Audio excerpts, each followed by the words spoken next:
And welcome to the second keynote of today. I have the pleasure to introduce to you Christian Felber, who is one or the only one that has ignited the movement for the economy for the common good.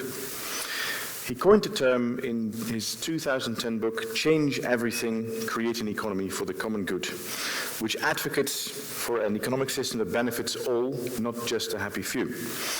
Christian is a senior fellow at the Institute für Transformative Nachhaltigkeitsforschung in Potsdam, Germany. I was actually. Yeah. Oh, you were? Was still in your. And the institute doesn't exist anymore, by the way. It will be resurrected.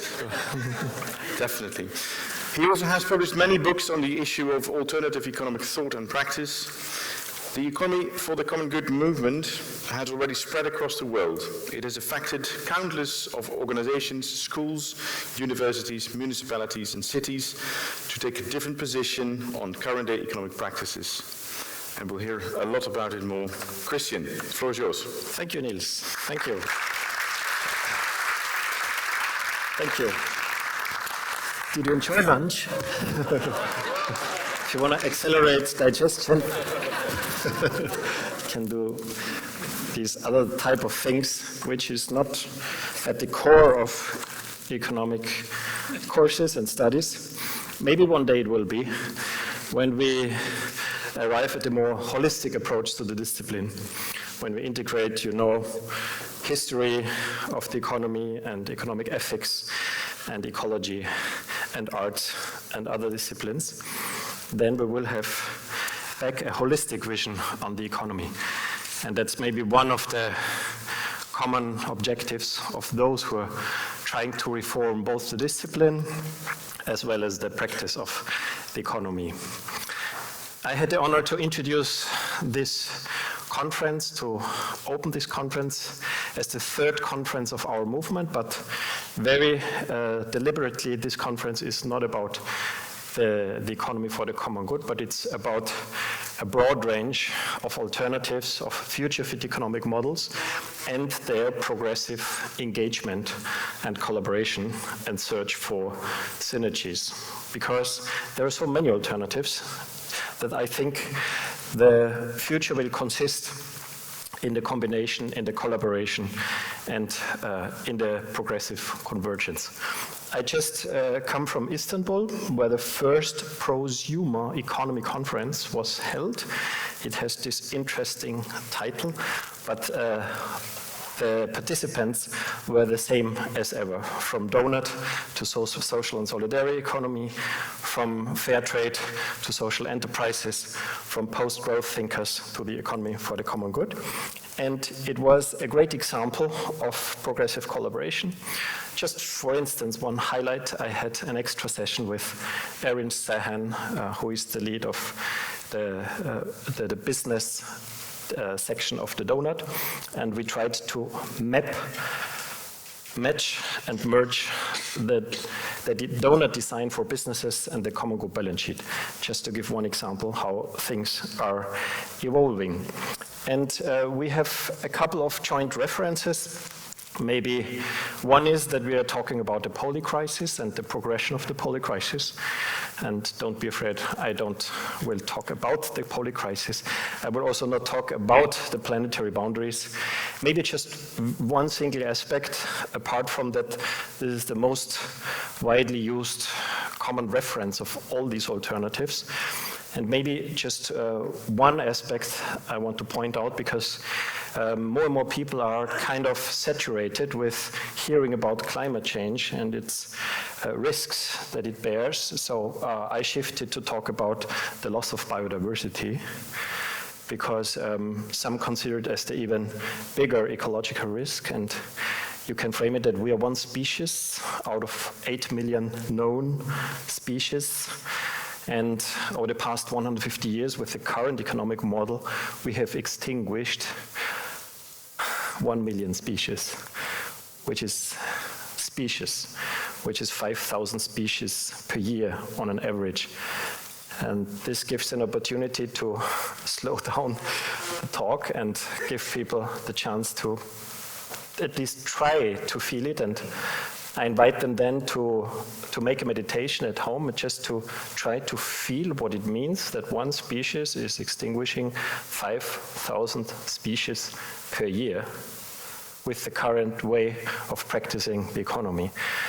And this is very effective to make them think deeper and not only about reforms of the economy, but a thorough overhaul of the whole system.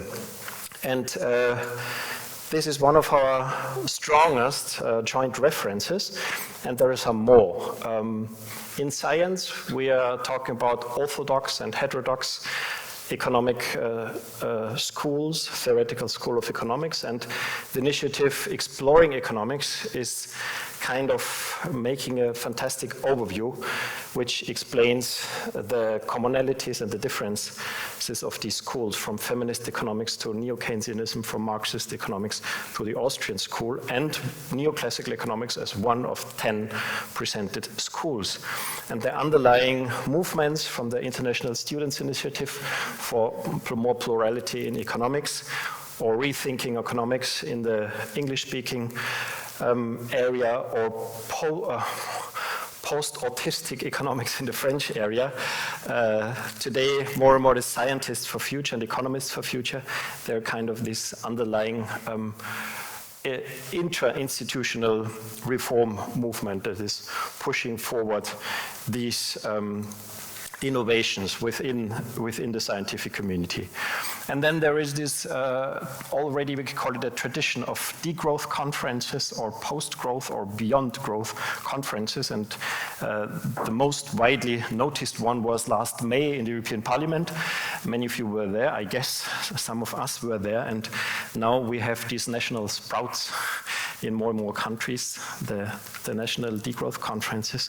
And this is not a national degrowth conference, but we reference to these national degrowth and the European Beyond Growth Conference as one of our major contexts, or contexts of major relevance. So much on the contextualization of this conference. It's not an outstanding event, it's an embedded event. And maybe to embed this event of the scientific community and broader society into the general citizenry, in 30 countries in which this survey of Edelman Agentur has been made for many years.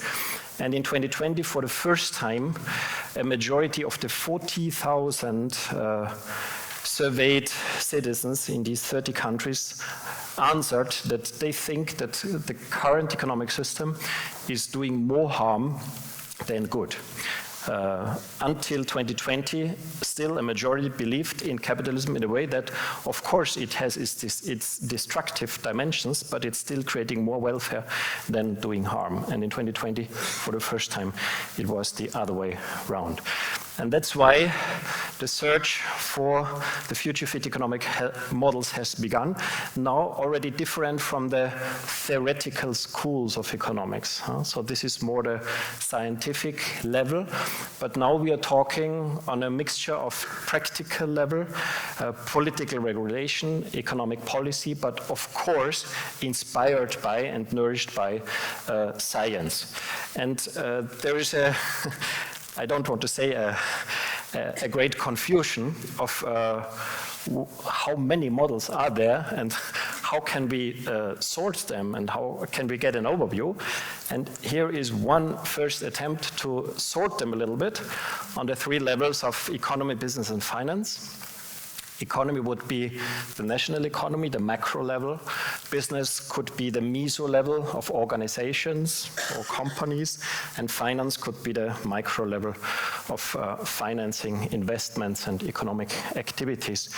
And as a second proposal of differentiation, we could differentiate between models on each level and then metrics of success measurement.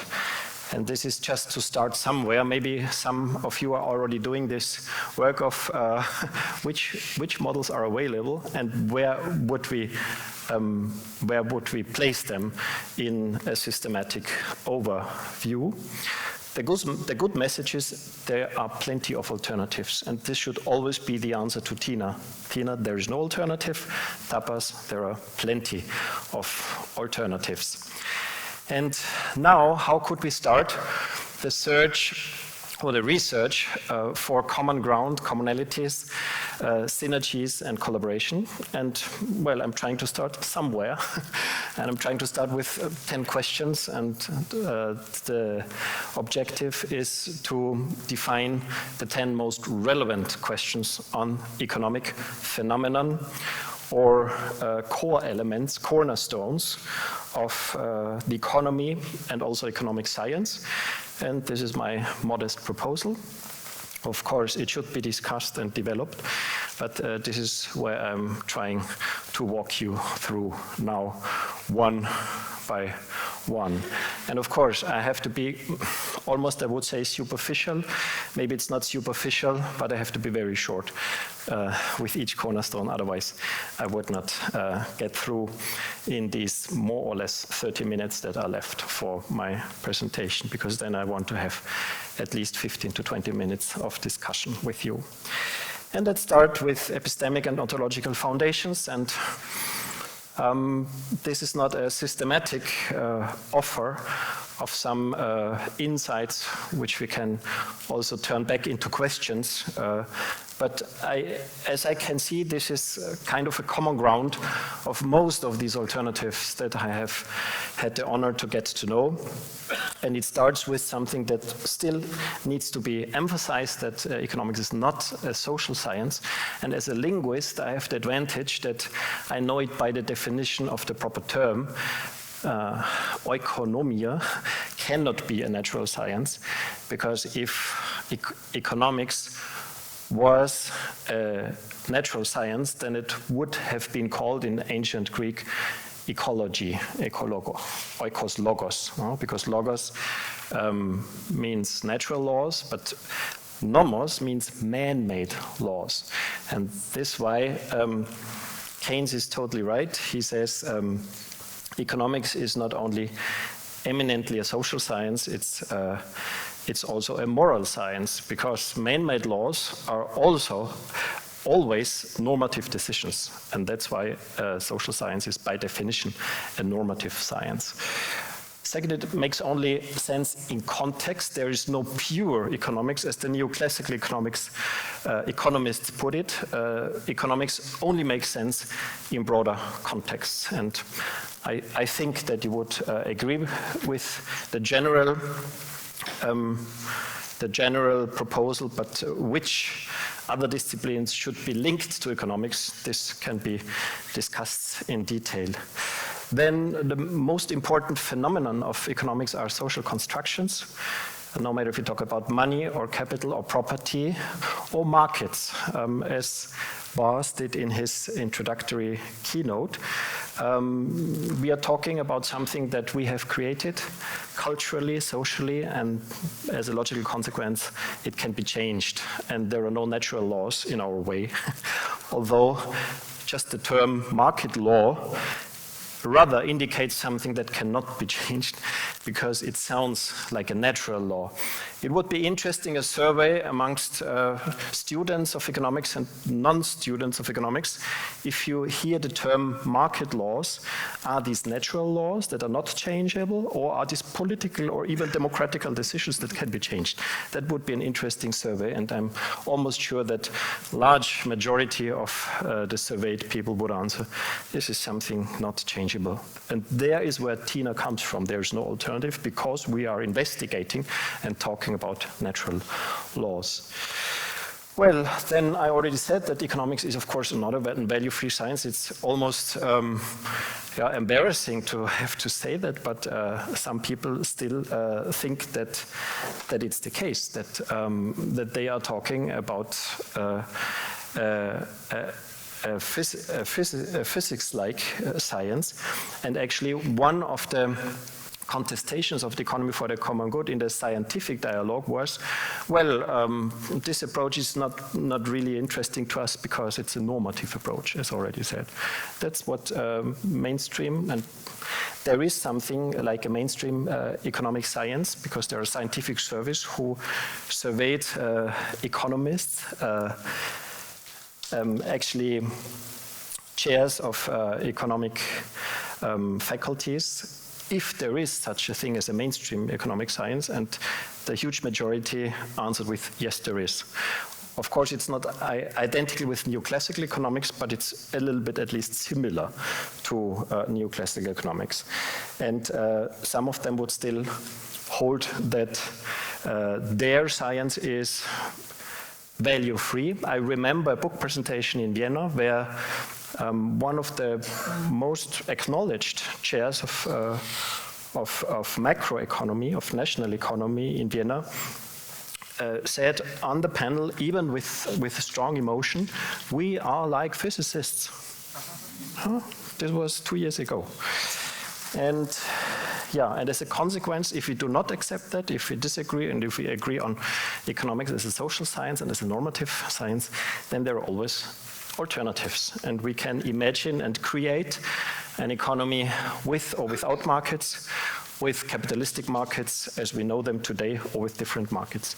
Maybe that's too banal, but if we go to the broader public, I think it's important to emphasize these or other epistemic and ontological points.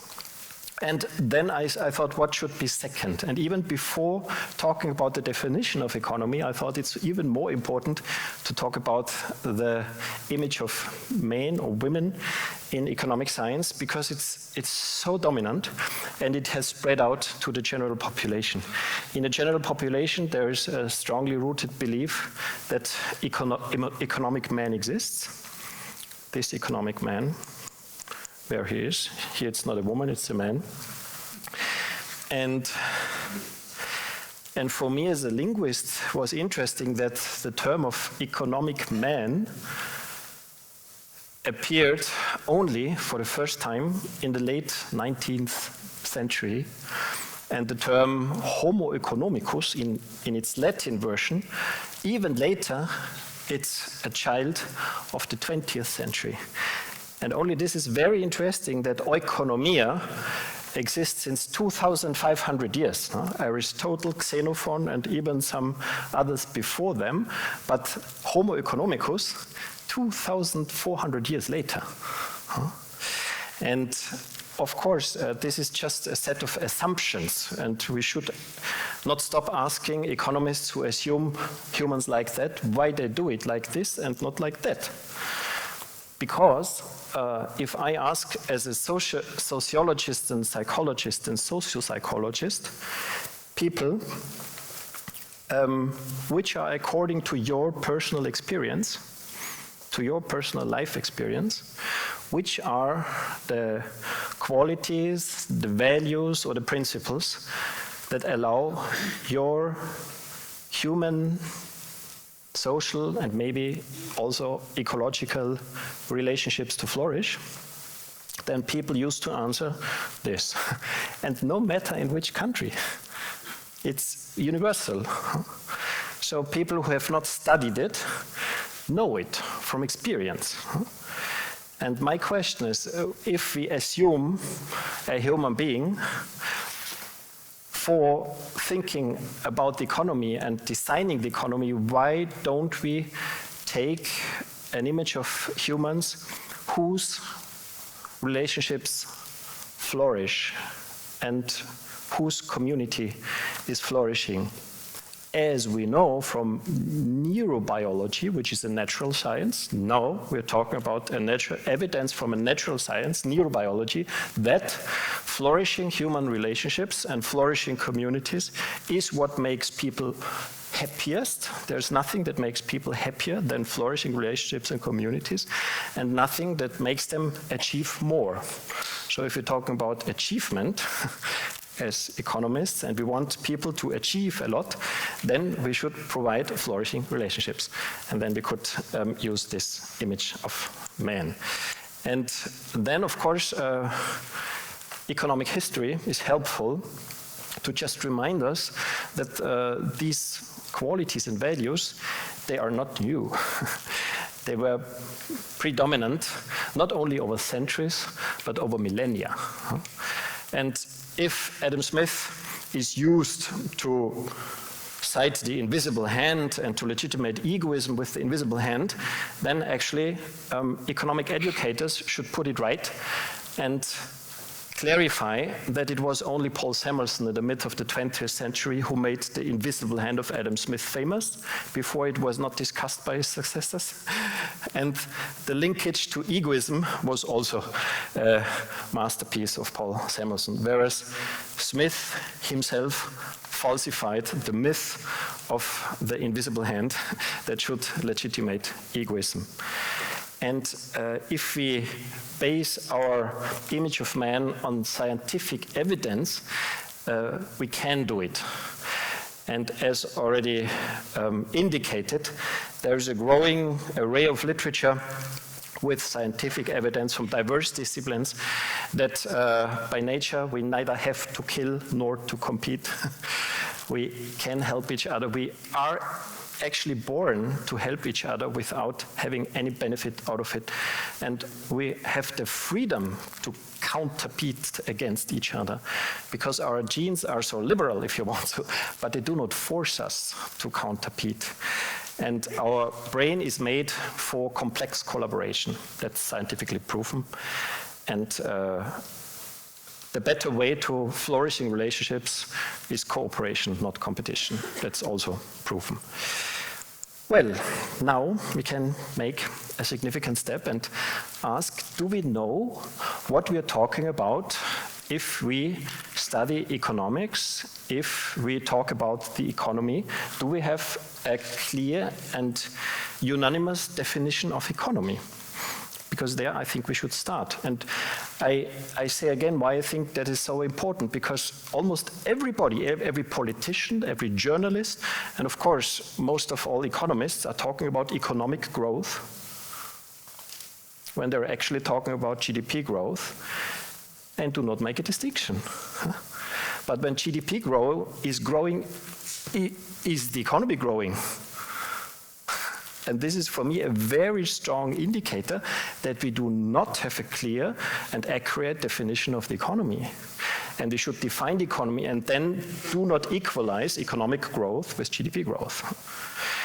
And I tried to investigate a little bit the history of definition of economic science, and I couldn't find a greater diversity. It's really a funny journey through history. And I do not present all of them. I go straight forward to where I want to go. I'm making a proposal how we could define economics and the economy. And from there we can ask follow-up questions like, okay, and then what is the goal of the economy and how can we measure economic success? And how can we distinguish economic growth if we still have the need to talk about economic growth of all from GDP growth? And I depart with the most successful textbook author of nowadays, Gregory Mankiw and Mark Taylor. And you know this definition. And then the second one is the proposal of the Neva Goodwin. She's an ambassador of our conference. For health reasons, she's not able to be with us. And she published the first heterodox textbook of economics in context, then macroeconomics in context, microeconomic in context, economics in context. And she offers this definition, which is already a little bit different. It focuses already on the satisfaction of needs and the enhancement of well-being. And inspired by this evolution of the definition of economic science, some co-authors and myself, we tried to make the last proposal for a definition and say it's about the satisfaction. And today I would even correct it. I would say it's about the satisfaction of basic needs, not of all needs, of basic needs, but one within the planetary boundaries and very importantly, aligned with fundamental democratic values. Why do I stress that? Because I'm aware of a scientific study of which values are transported in economics textbooks. And the outcome of this study of sociologists and psychologists is the most strongly transported values, implicitly transported values in economics textbooks is utility maximization, competition orientation, pursuit of primarily financial goals, materialism, and unlimited and endless growth. And are these fundamental democratic values? Not really. The most fundamental democratic values are human dignity, solidarity, social justice, ecological sustainability, and democracy and participation. Any commonality? Not at all. They are complementary, put it in a positive way, or even contradictory. And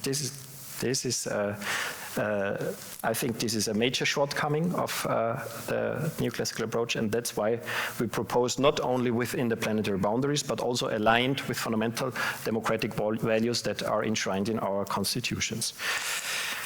Okay, and if we agree on, we don't have to agree in short time, we don't have to agree at all, but we should talk about the definition of economics and economy, and from there we can make the next step and talk about the goal of the economy on all levels.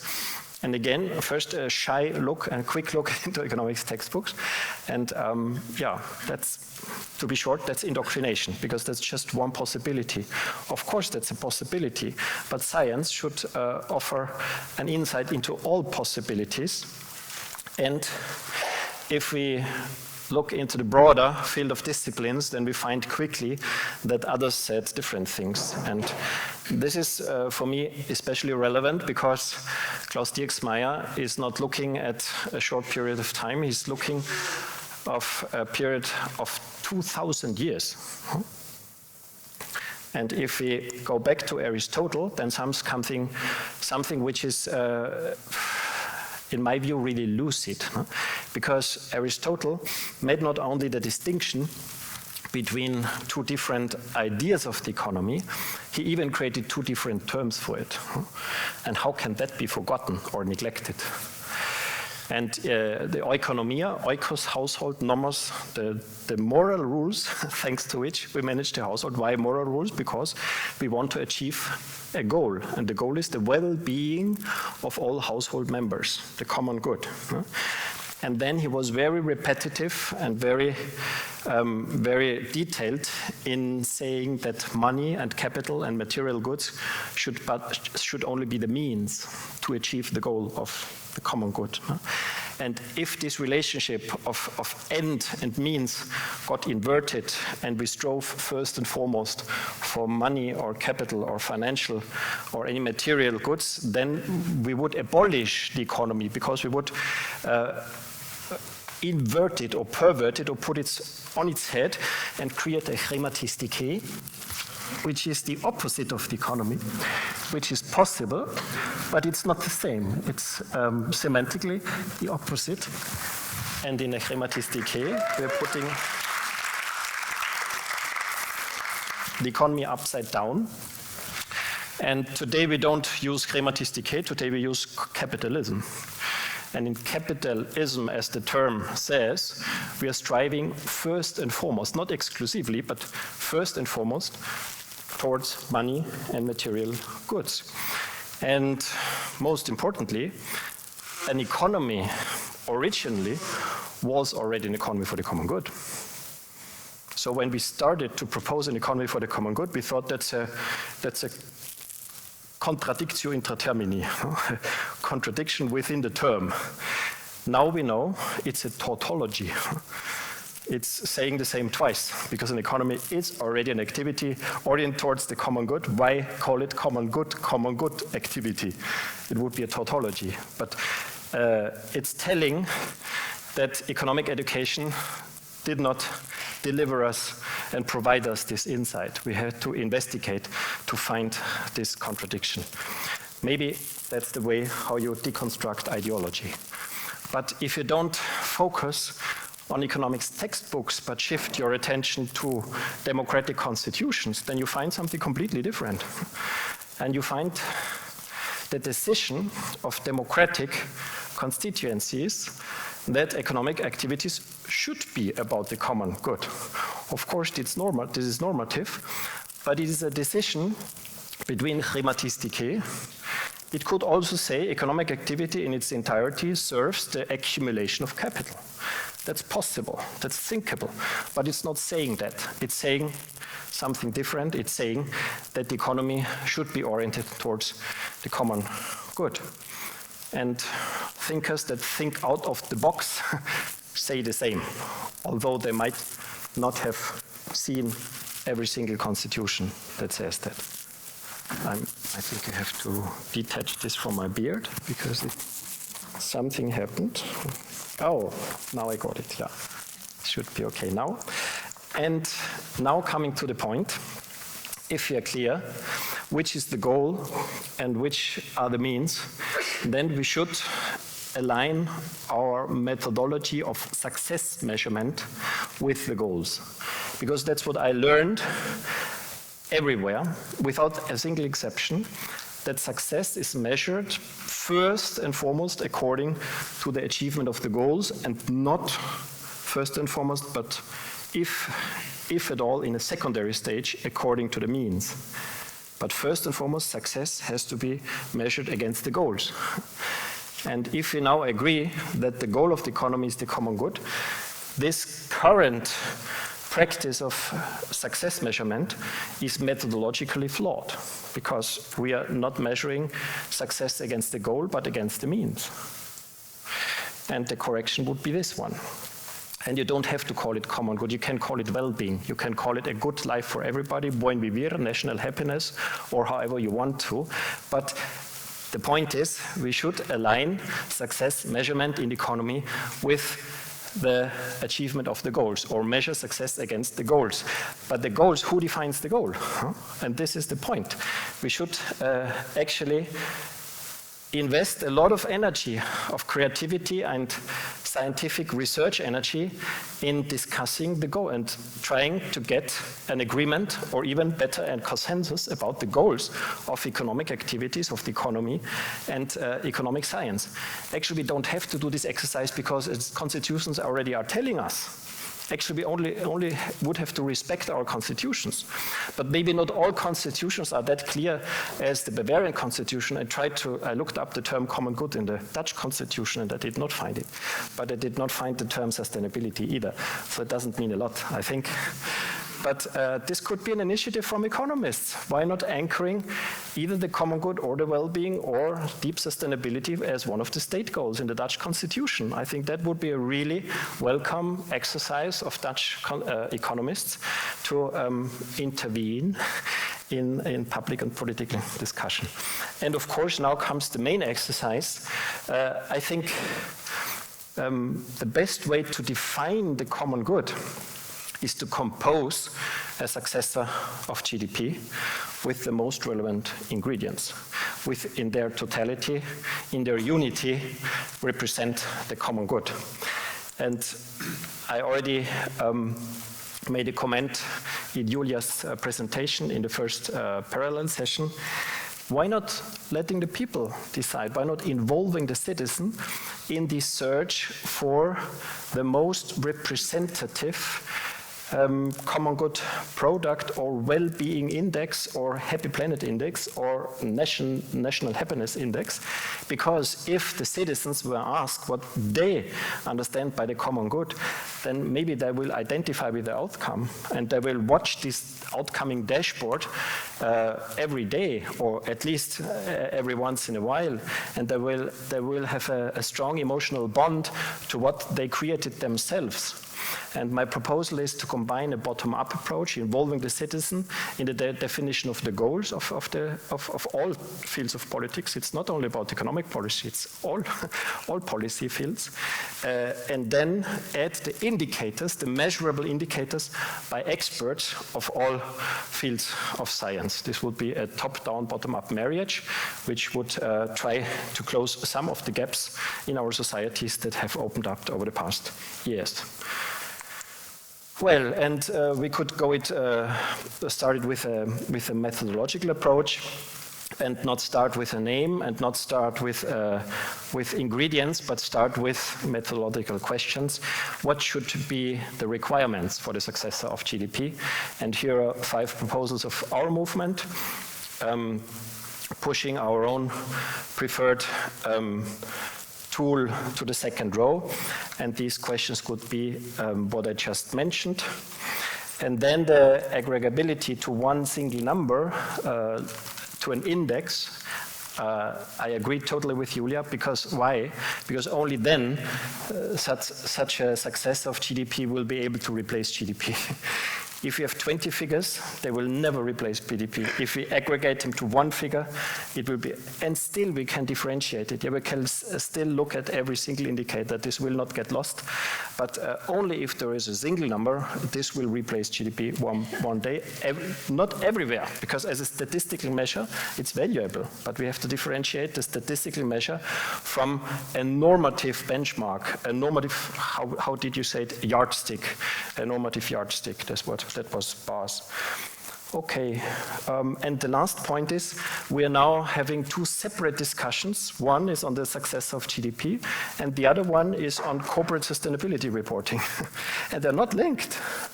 And I think this is another shortcoming, that we are not linking the same discussion, the discussion on the orientation of economic activities in their entirety on the national level, and of every individual economic actor on the meso level.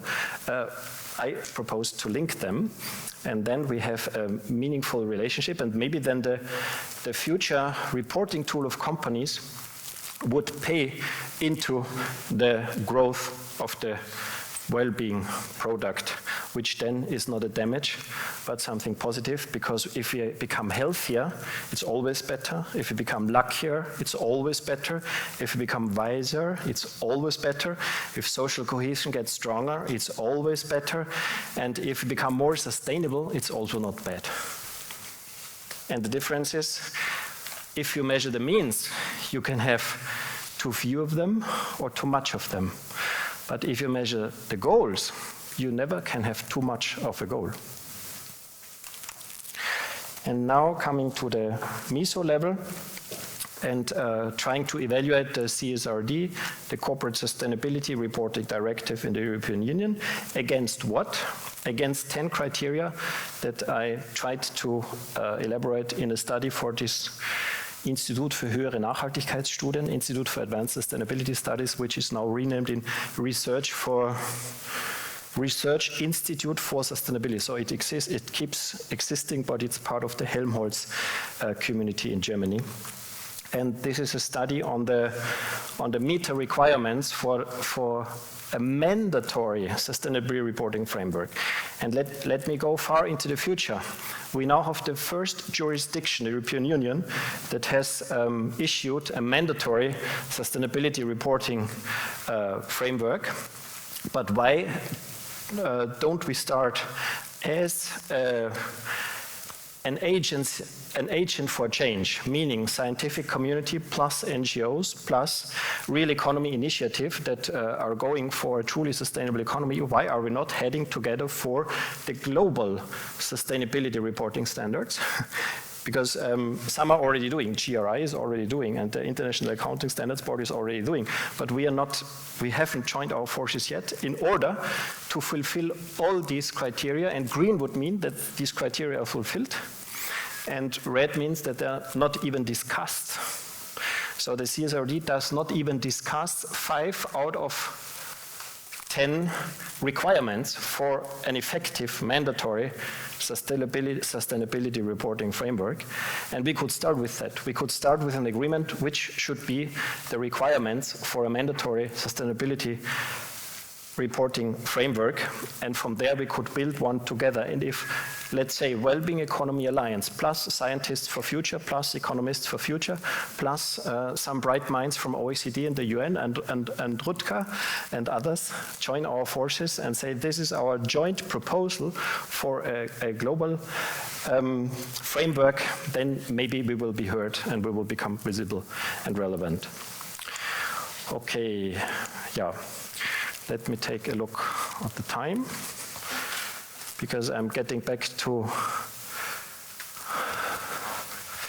Okay, 18 minutes left, so maybe I go quicker to these other ones because I think you got an impression how I envision convergence and collaboration. I would talk about the different stages of economy as similar as Bars did it. Markets are an option, but not the only one. From there, analyze the working time, how it has come down and where we want to land in order to reconcile life areas that are today hardly reconcilable. And I think we have a lot of inspiration from very diverse perspectives, and here especially feminist economics and the care economy approach, that we should reserve time for very diverse life areas. And same with property. Our approach is that we should appreciate all types of property, but at the same time put limits and conditions for all property types in the constitutions. And this would be a potential change in the absolute dominance of private property, which today is unlimited almost and unconditional, inconditional. Yeah, you see I have to go quick. I jump over ecological stability because I will talk about limited ecological consumption rights in the parallel session afterwards. I just want to mention that same as Kate Raworth built her donut on the concept of planetary boundaries, I built my concept of limited individual ecological consumption rights, which is not the only proposal. There are several proposals in the field already from diverse thinkers and authors on the donut, because we are, I'm trying to be precise on the social limits and on the ecological ceilings. Also on the social ceilings. This will be the last one. Maybe I skip off money and finance because this would become too much. Also, I skip off the ethical trade order, just one sentence. In my view, free trade and protectionism are two opposed extremes. And in a spectrum of potential alternatives, they represent a false dichotomy in the meaning that if you criticize one extreme, they immediately say that you advocate the opposite extreme, although you don't want either of them. And there are many, same with capitalism and socialism. If you criticize capitalism, very often immediately they call you a socialist, although there are infinity of alternatives in between. And free trade is likewise nonsensical as protectionism because it means the more trade the better, and trade is becoming an end rather than being a means. And protectionism could be read as the less trade the better, which is likewise nonsensical.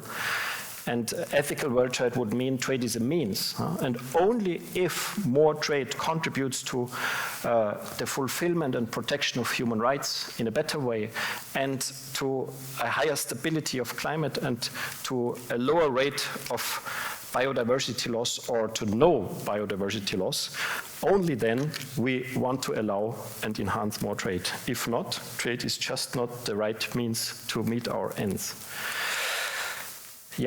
That's too much of content for one for one session. And my last point is the social maximum.